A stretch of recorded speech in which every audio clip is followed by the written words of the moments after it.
People ask, yeah, Carl, I can listen to you. I can watch you on the internet. That's all fine and dandy. How do I get to hang out with you and see you perform live on a stage?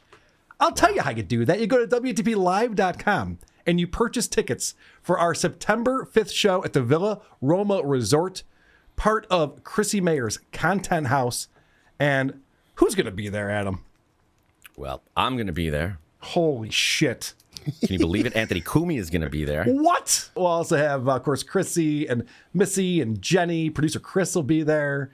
So this is going to be a great time. WATPLive.com is where you can go to purchase your tickets. Who are these podcasts? WATP. John was interviewed by Stephanie Miller in July of 2015. Then November of 2015, he is now working for her. And this is his debut as a producer on the Stephanie Miller Happy Hour show. And for some reason, they have him working the board. He must have told him he knows how to do this. John is a call screener and a stunt boy and a toilet shitter. And a potato heater upper. Well, he actually got kicked off of that. That time he failed at. Grillo had to take that over those duties for him. But one thing he does not do is run the board. We've seen it with technology. We've seen him try this stuff. They do have a guest on. Jessica Michelle Singleton is a comic who's on the show. And then you got this guy, Jim, who's a real cornball. He's on the show as well. And I just want to start off the very beginning of this. John doesn't know what he's doing, and he's cranking levels all over the place. This is amazing. This is now my second time watching a Stephanie Miller Happy Hour show. She sucks. Just the constant F-bombs. Wow, look at how filthy we are on the show. We can say F-bombs. Like, okay. You see it we did it with Dave and Chuck the Freak when they did their live show that wasn't on the radio. And they're like, fuck, isn't this great? Like, no, that's how everyone operates in the world. Relax. It's fine. No one else is a broadcaster. I think she really wants to be edgy and is trying hard to provide them. Maybe she got a note from someone that this is the direction they needed to go. We find out, I didn't realize that she's sober. And sometimes with sober people, they go to extremes in other areas, like they lose control in things that aren't, substance related. No. Stephanie Miller's not sober. She drinks on the Happy Hour show. She does? Yeah, that's why. That's the whole point of this thing. They're all drinking alcohol. She has no excuse. I thought she wasn't. Okay, then she has no excuse. Forget it. All right, I got nothing. Yeah, it's done. Trying to give her a pass. Yeah, Adam went to bat for her. I like it. I really did, because it's embarrassing. It's not her. She's not that. No, and she's I know. trying, but it does show you why she would think maybe John knows better. Maybe what's gross to me, the audience wants, and maybe he knows. So she's really trusting him. That's what's so great about this guest that comes in, is she will not give John an inch. She will not budge. She doesn't like him. She wants him to know that, and she's consistent with it. It's very satisfying. Yeah, it is very satisfying, the clips we have coming up. Before we move on, I just want to point out, I'm sure, Adam, you've been in some studios in your day. When you have the faders on the board, you don't want to go like all the way up and then all the way down in a very quick motion. That's the whole point of faders. You kind of ease into things. Yes. They give you plenty of room to be subtle. Yeah. I was watching him the whole time. Whenever he speaks, he rides himself louder than everyone else. It's like when you give a kid, when you're going camping and you give the kid like the compass, and he can't stop like showing everyone that he's using the compass and he has to gesture with it all the time. That's what John's doing here. He has no idea. He just wants to look busy. It's like Rob Saul's control board. Yeah. That's very specific. Were you the kid with the compass? Well, it was a job and I was in charge, and it was very important to me. All right, so we find out why this guest was booked on the show. I would have guys call. We play sound bites on the show, and I'd have guys call and go, "Oh, Jesus, my balls just hit the back of my throat. Please don't play any more Sarah Palin." Oh, she's the worst. Steph, I don't remember you ever being this filthy. Even when we hang out in the parties, you don't. I filth it up for the happy hour. John Melendez has brought our beautiful new sacrificial virgin to the happy hour. Ooh, yay! People think I'm a virgin. I knew Jim would show up because John knows all the young, hot female straight comics. Yes, I do. And I also know the hot lesbian ones, because I also tried to hook up with Dane the Eagle. God. And that didn't go it went as well as me and Steph. Well, at least it wasn't Dane Cook. It went as well as you and every other straight woman you tried to hook up with as well. Wow. Immediately, this woman's disgusted with John. Yeah. And so you find out, first off, to your point, Adam, that Stephanie's being a phony. Because even Johnson, they're going, we hang out together. What are you doing? This isn't what you do. And so Stephanie like has to admit, like, oh yeah, no, I'm doing a thing over here, trying to be Howard Stern, even though I don't know what that is. And then this idea that Jessica got booked by John. John's like, hey, I can get you on this really cool show that I'm on. You know, maybe you could do me a favor in return. There's a lot of that vibe going on. He's like a unsuccessful Harvey Weinstein, John Melendez. You know, he just doesn't have the game that Harvey did in order to pull it off. Yeah, or the contraptions. Yeah. So this is from 10 years ago, this interview. And I decided to Google this Jessica Michelle Singleton. And on the front page of Google, it says, JMS is a rising comedy star.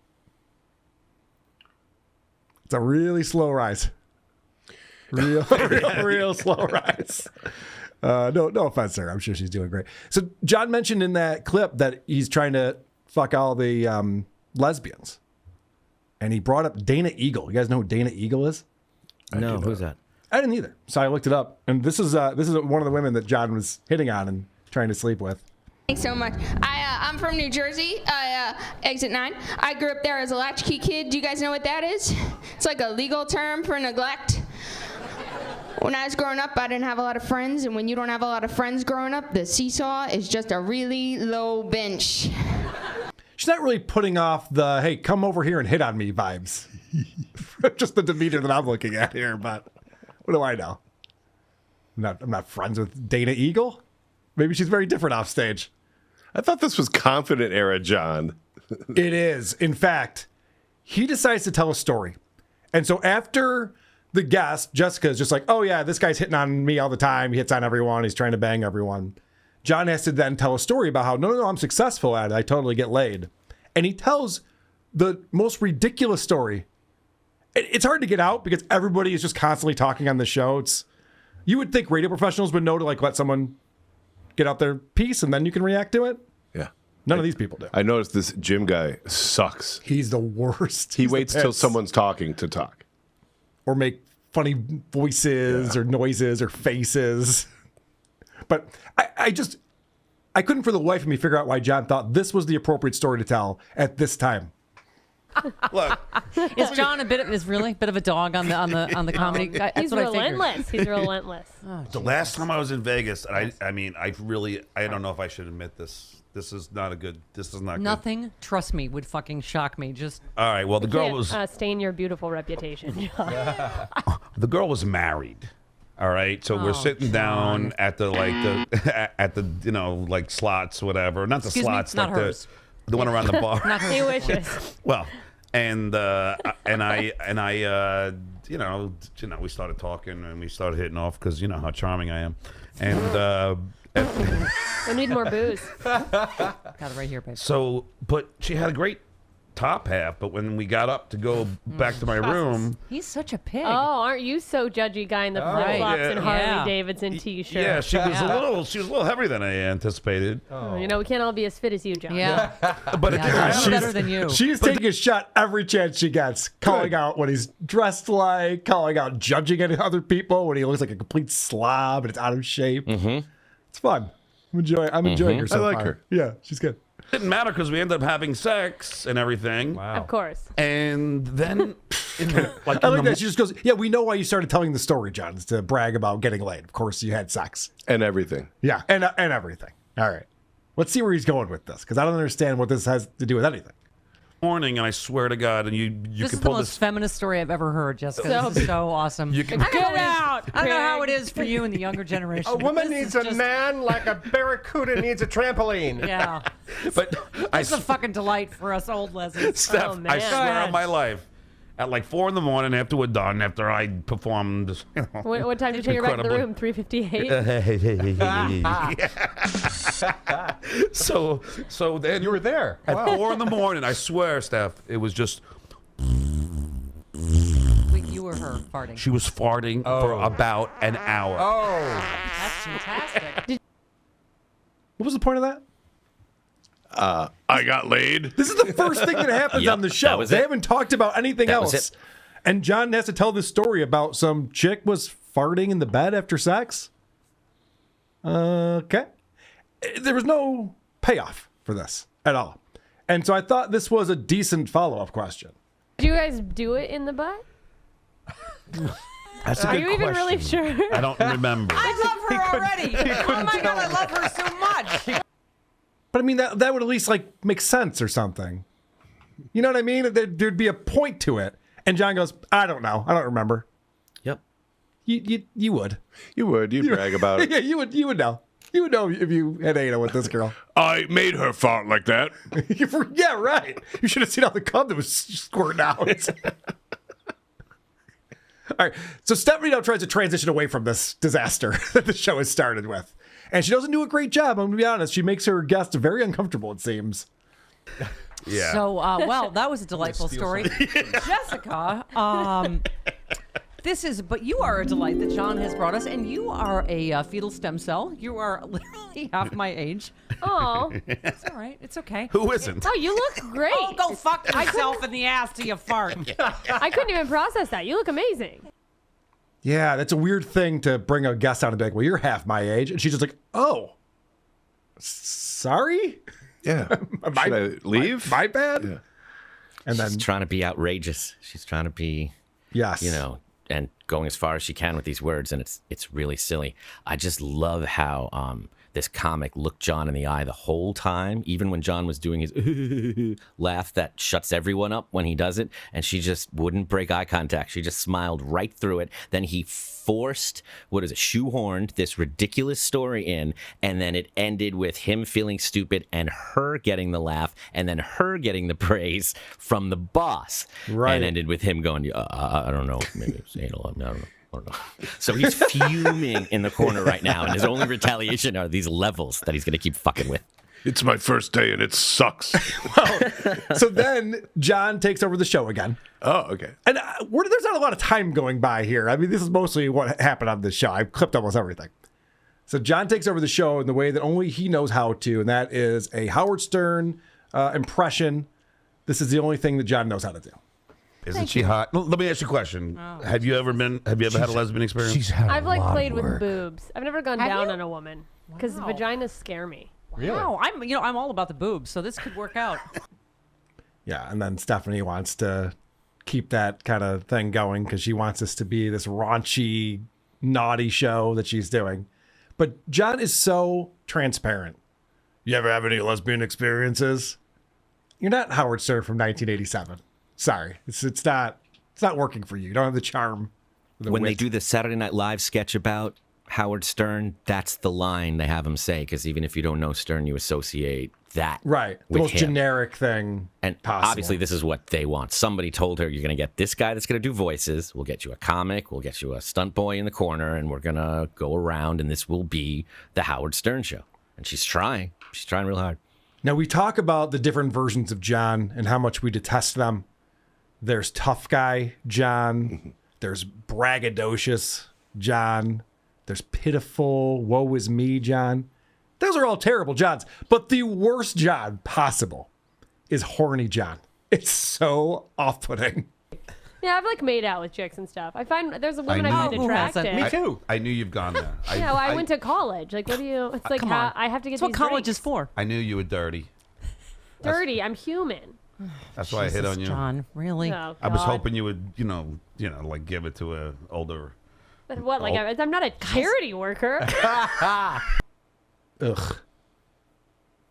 I knew you were dirty. He immediately gets into sexy talk with this woman. And I don't think that's the reason why she's there. She's a comic. I like Right? that Stephanie wants it to be a filthy show, but he doesn't want any of this. No, this is uncomfortable. Yeah, I like it. For everyone. But it's not like they brought in a stripper or an escort and they're yet. talking. But this is a woman who's in comedy. And John brought her in because they know each other from working at the Comedy Store together. And then immediately it's just you ever suck on a vagina? You ever make out with a chick? You ever do anal with me? Let me ask you guys, because this isn't like an impression of Howard. This is verbatim what Howard says. This is exactly what he does. He gets some actress who's, and that's the first thing. You ever done this? Tell us about it. Yeah. Tell us about it. Oh, I knew it. I knew you were dirty. How come when Howard does it, it has a charm or there's something else to it? And when he does it, it really just feels like the janitor in the corner oogling you aggressively. It's not the same. Why is that? the word charm is a big part of it, but also that time has come and gone. Howard doesn't do that anymore. Nobody does that anymore. It's not a thing, John. Right? Yep. It's not a thing that people. It was shocking when Howard did. It was a shock jock. Can you believe he's asking these questions? Now that that's happened, we've all moved on. Yeah. And he doesn't realize that they're throwing their arms up and giving each other looks, saying that, going, wow, we've all moved on. This is so shocking. He hasn't moved on. Not, whoa, this is so shocking. John is putting us into our corner and making us feel, I don't know, a little vulnerable and attracted to him. And it's real. John explains that he was hanging out with this chick and trying to get her drunk and bang her. Oh, yeah, you're right. He opened with so this nice married woman, right? Because that's going to win over the audience. When you tell everybody they're married, this housewife audience is going to love that. Yes. But this is him talking about spending time with Jessica, the guest, recently. Oh, I was so nice to you. I bought you drinks. I got you free drinks all night. You did not. He gets free drinks from the bartender there. That's right. That's right. God, and then what do you guys think? Like, oh, wow, thanks. I just have the $5. Like, Ooh, a Bud Light. $5. I'm going to spread my legs. I'm already wet. Get whatever you want as long as it's $5. Be still my heart, a Bud Light. And this is like John trying to show off that he's like generous. I was buying you drinks all night. It's like, yeah, you're trying to fuck her. And he wasn't buying them. And he wasn't buying. Well, that's always the kicker with John. Yeah, I love His it. generosity is always someone else's generosity. Yep. It's amazing how he's able to do that. So John goes on to tell this story. I've heard this story before, where he was calling to cancel DirecTV, and he's out in Atlanta for a gig, and the representative on the phone who works for DirecTV sounds attractive. And John's like, "Where are you?" She's like, "I'm in Alabama." And he's like, "Oh my gosh, I'm in Georgia right now. There's a 3-hour drive. You should come out to my show."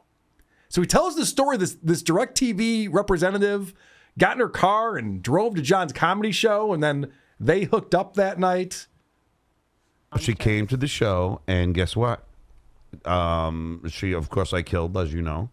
And Literally, shut killed up. someone. And What are you, Donald Trump? As you know. As you Jessica, know. yeah, as you know, I'm always fucking great. I'm the great. best. I'm huge. That is a good observation by Stephanie on that one. John has to say, I did a great job, as you know I would. It's like, all right, John, Jesus Christ, you just need constant validation. Just say you had a good set that night. People enjoyed it. It's all you have to do. So obnoxious. It's fucking great. I'm the great. best. I'm huge. Make comedy great again. But anyway, so then we went back to my place, and we had sex all night. And after we were done, she said, "You know what? I'm going to give you free DirecTV for life."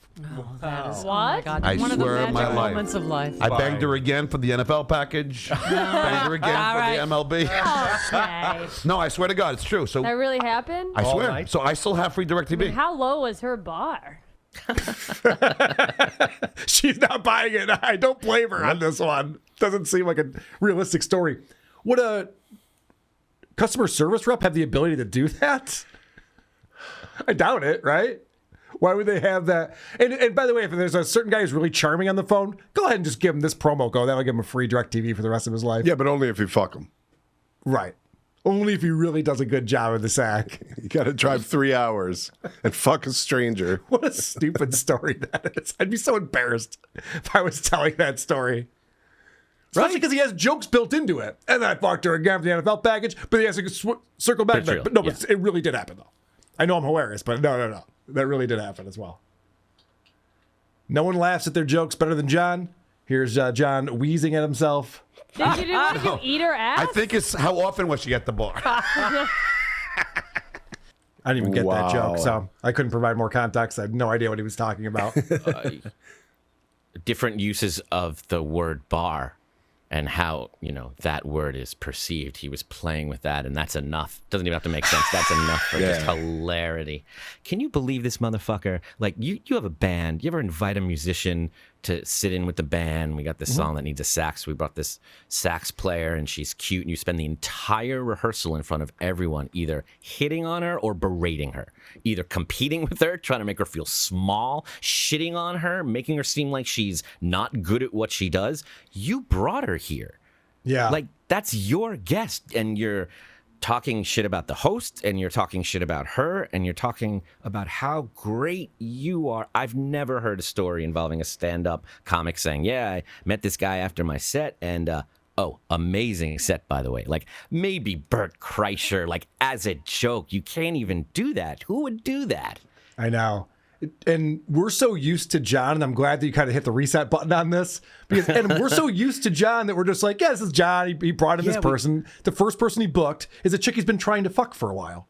Yeah. And he brings her on to brag about how he's a stud and all the girls like him and why don't you like me? And what does this girl have in common with who's the total opposite, by the way, but what does she have in common with the last guest he booked that we saw? I don't remember.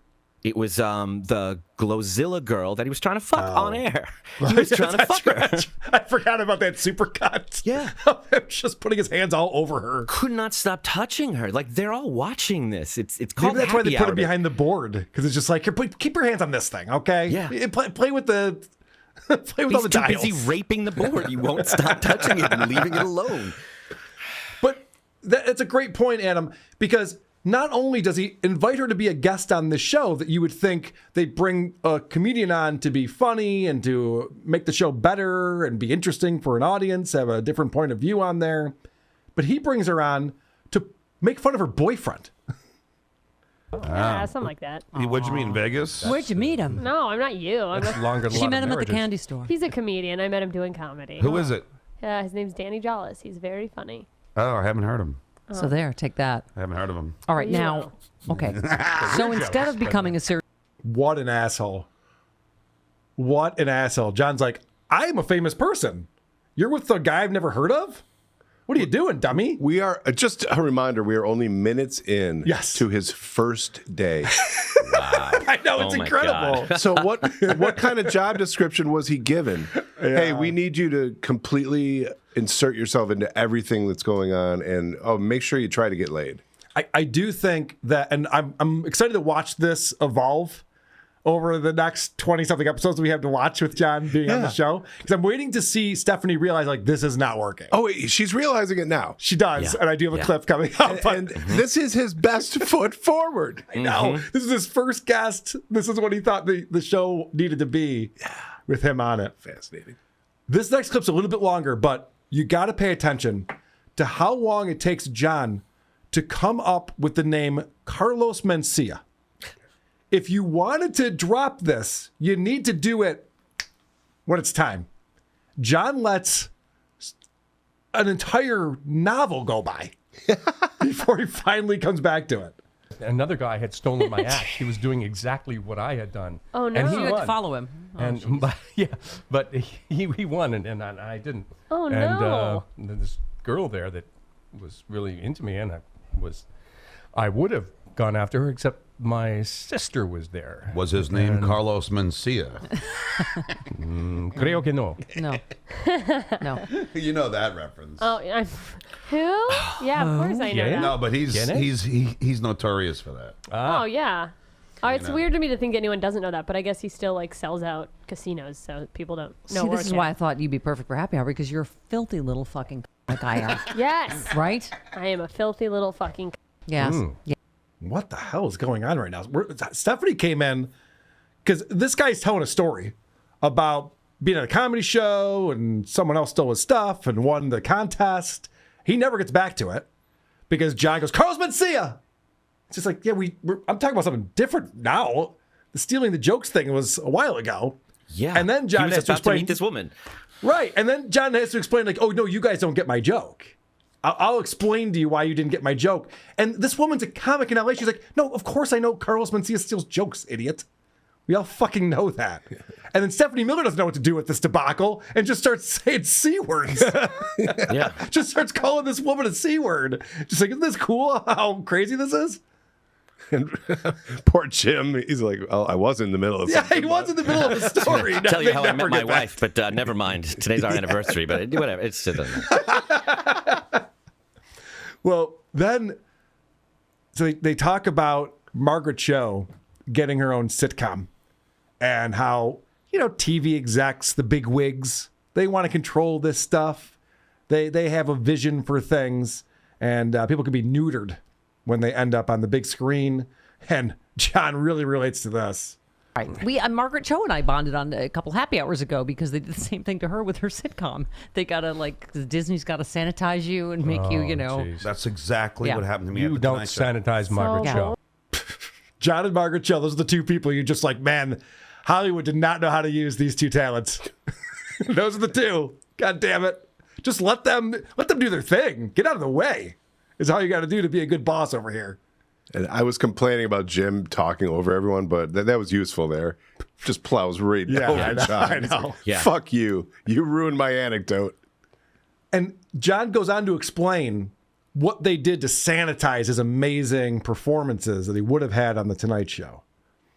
The greatest. Well, when I got on the Tonight Show, suddenly they said you can't be Stuttering John, Fix yourself. and then they put me in suits and Right. collared shirts. What do you mean I can't be Stuttering John? That's gonna make you really nervous. my whole act. You're John Melendez now. Fix What are you it. talking about? You can't be crass. You got to pretend that you're, And you can't spell crass without ass. That's right, Jim. Thank you. Jim, that's a very profound I point. love it. Oh my God, this show is so bad. The chemistry is so awful. I blame Stephanie, but Jim is the worst. John is the absolute worst. Jessica, there's nothing she can do to fix this debacle. This idea that they brought him into the Tonight Show and he had to wear a suit on television. I couldn't even make fun of people's teeth. It's crazy. They just weren't utilizing my skills the way they could have been. They weren't going to let me lead with my disability like I did on the radio. Yeah, John. And can I ask you something? As far as I know, John's only bragged about how many bits he got in, all the stuff he produced and he wrote and directed. I've never heard him talk about the tough struggle he had with his material being too edgy and them not getting it and constantly rejecting his bits. Has that been a narrative he's run with before? He's never said that before. No, never. It's only been this easy He's only talking about how thing successful where he is. If only and I had 12 Stuttering Johns, then I could get the job done. That's directing what he... Quentin Tarantino and Couldn't making believe it. Obama laugh. And now all of a sudden he's talking about how they neutered him. They didn't get him. Right. Facts are so inconvenient. Well, Stephanie couldn't get her point out about Margaret Cho and sanitization. Right. He's like, oh, yeah, I hate showering. Yeah. And all anybody heard was, me, talk about me. Because he has three modes. He's either shitting on her, hitting on her, or bragging about himself. And he doesn't know what to do if it's not one of those. And he asked a really dumb question of Stephanie, and Stephanie has a good response here. When did you know that you were I've lesbian? met Armenian dudes. Steph? No. When I met you. Now, Jessica. Yes. That's a joke, John. John turned into the clapping monkey there with that joke. Yeah, good stuff. When did you know that you were a lesbian? I don't know. We have a guest. What are we doing? Yeah. John loves to talk to her about being a lesbian. Any chance he gets. And we've talked about this before. He loves to do it in a way that only someone who's never listened to this show would attack it. Like, assume the audience has heard the Stephanie Miller Show before. They've gone over this maybe once or twice. Right. Like, it's old material. Act like you know what's going on. So I just want to remind everyone that John is running the audio on this show. Makes me depressed. I'm okay. I'm fine. Your mic isn't really on. Because I'm too loud. Okay, you're fine. You're perfect. Are you saying he's Well- too loud? Yes, That's a stretch. I have a very loud voice. it's all right. I have no control. Even when they're like, John, you turn your mic off. We're hearing John through the other people's mics. Even then, John's just like, no, I did that on purpose. Yep. Well, don't. If you're talking, he got away from his microphone and turned it off. Yeah, it's off. It was off. It's not down. He's not good at this, is my point. And I have a feeling that Stephanie's realizing this in real time because he complains about having to run the board for Jim. And this makes no sense. No, I'm sorry, Jim. I just, I'm getting used to your cadence. Yes. My cadence? Yeah, Yeah, so cadence. I'm just trying to ride you up and No, down. go ahead, Jim. You were saying something cheery about suicide? Go ahead. He goes, I'm going to use your cadence, so I have to ride this fader up and down. What does that have to do with cadence? He doesn't know what cadence is or a fader. Right. He has no idea. And you're not supposed to be micromanaging No. The audio mix. You're supposed to set it and let it go. Don't wait for someone to like, oh, they backed up a little bit. We get this up. Oh, they're back in towards the microphone. We can back down. And it's the blame game And what? all over Yep. with John Yeah. because it's Jim's fault. Right. Jim's cadence, the problem. Yes. He said exactly to him. If only you were, more of a pro and better at this, and I didn't have to fucking constantly ride your constantly changing shifts in volumes, I could, pay attention to the humor, but I'm going to ride you, and that's what fucked this all up. What an asshole. And it's been pointed out many times. John worked at a very successful radio show. He should have watched people do this and learned from that and noticed that like people aren't just like constantly moving things on the board as everyone's talking and having a conversation. So then, for some reason, John goes back to the lady from DirecTV that he banged, and then he has to brag about that again. Oh yeah. The Oh god. lady Oh from geez. Oh, DirecTV. she sang me praises. Jessica, you missed out on that. Are you? I feel like you're just making this up. Yeah, I No, do too. I swear on my I do life, too. may I drop dead. I swear on Jim's life. Careful. No, don't. Yeah, they're on to him. Yeah. She sang me praises. Okay, man. Like, even just like, okay, we're just making shit up now. Who cares? Talking about. So weird. Now, keep in mind, Jessica's a first-time guest on this long-running show, and she is completely comfortable shitting on what she assumes is their booker and regular employee. And she keeps, if you notice, her and Stephanie keep sharing these looks with each other that John thinks is like, get a load of this wacky guy, but it's really like, is this real? Can you believe this? And they're sharing it in a way that's making her comfortable, completely rejecting this regular cast member repeatedly. She doesn't even consider like making him look good, and he doesn't understand what's happening. He can't process this. And honestly, if I didn't know who Stuttering John was and I was just watching the show, we would still tear it apart. It's terrible. The conversation never flows. It never goes anywhere. They finally start talking about SSRIs. I guess Jessica had a really rough childhood and suffers from depression. And Stephanie has similar things. So they start talking about Prozac and different medications. And John interrupts to say this.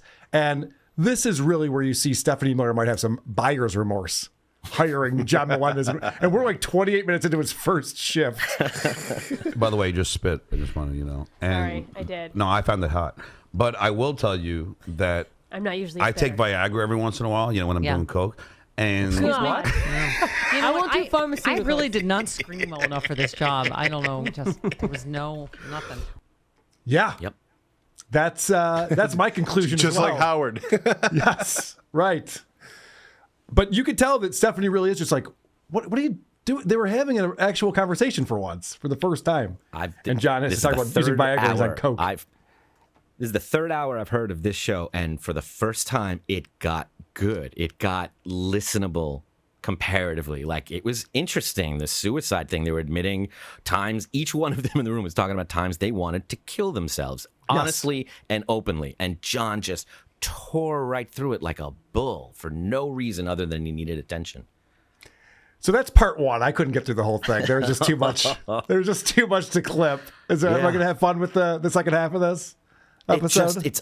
I love every minute of it. It's why I'm here. I live for it. Every breath is a battle for life and death. He's fighting with his boss, with this woman, with the co-host. He feels like he's constantly being attacked and at war and having to put everyone in their place. And everything he does makes it worse, and he doesn't see it. I love it. Who are these podcasts?